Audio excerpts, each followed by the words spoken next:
A veces los mayores secretos de la historia no se esconden en grandes batallas o tesoros perdidos, sino, bueno, a veces están a la vista de todos, en las páginas de un único documento. Hoy nos convertimos en detectives para seguir las pistas ocultas en la tinta de un manuscrito de hace 400 años. A ver, si lo vemos así de primeras, pues parece un simple manuscrito, ¿verdad? Un poco desgastado por el tiempo. Es la Concordia, un acuerdo legal que firmó el rey Felipe IV. Pero este papel es mucho, mucho más. Es un artefacto de una época súper turbulenta en la historia de España. Y aquí es donde la cosa se pone interesante, porque lo que de verdad fascina de este documento no es solo lo que dice, el verdadero misterio está en cómo lo dice, en el propio lenguaje, en sus inconsistencias, en sus rarezas.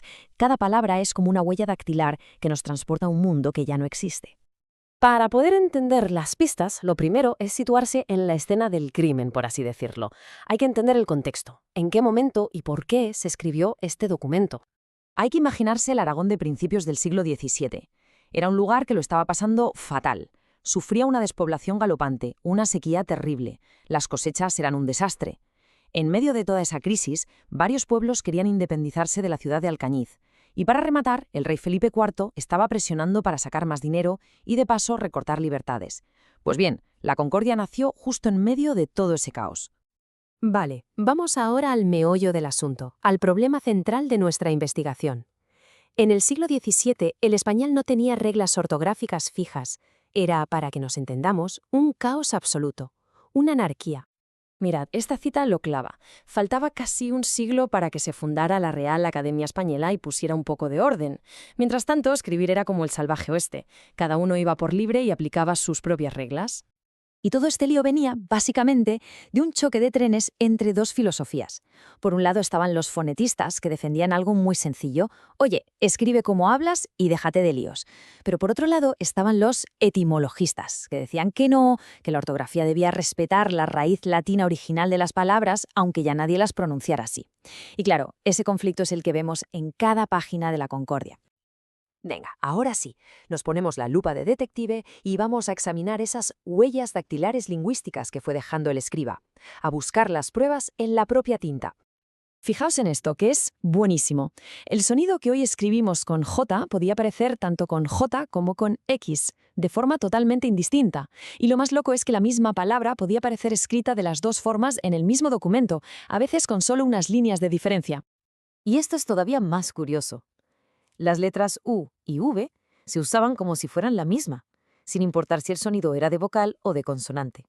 Podían escribir favor con U para el sonido B de favor y visado con V para el sonido U de usado. Un lío que por suerte la academia se encargó de arreglar más tarde. Ojo que a veces las pistas nos pueden llevar a un callejón sin salida. Aquí vemos la palabra consejeros escrita como concejeros, con una cedilla donde debería ir una S. ¿Un error de pronunciación? Pues seguramente no. Lo más probable es que fuera un simple lapsus, porque el escriba acababa de escribir concejo, que sí lleva cedilla. Esto nos recuerda que en toda investigación hay que contar con el factor humano. Pero quizá la prueba más bonita de todas son estas palabras. Son aragonesismos, términos propios de la región que hoy están prácticamente perdidos. Más, cabezo, boalar. El documento es como una cápsula del tiempo que ha conservado perfectamente el dialecto local de Aragón de hace 4 siglos. Una maravilla. Y atención, porque cuando parecía que ya teníamos el caso medio resuelto, la investigación da un giro de guión totalmente inesperado. Las pruebas sugieren que no fue una, sino varias personas las que sujetaron la pluma.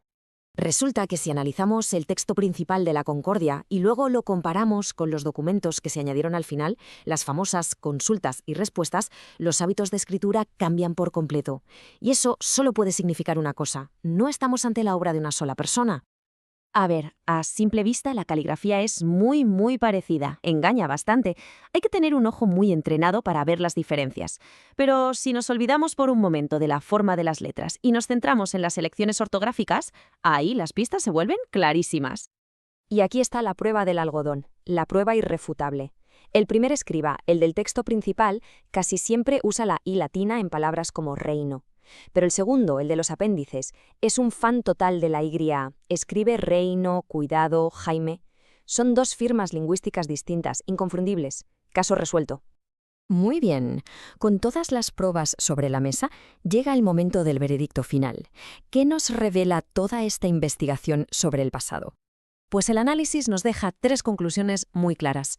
La primera, que este documento es una fotografía de una lengua en plena ebullición, un recordatorio de que los idiomas nunca están quietos. Segundo, que es un fósil lingüístico, un tesoro que preserva un dialecto regional.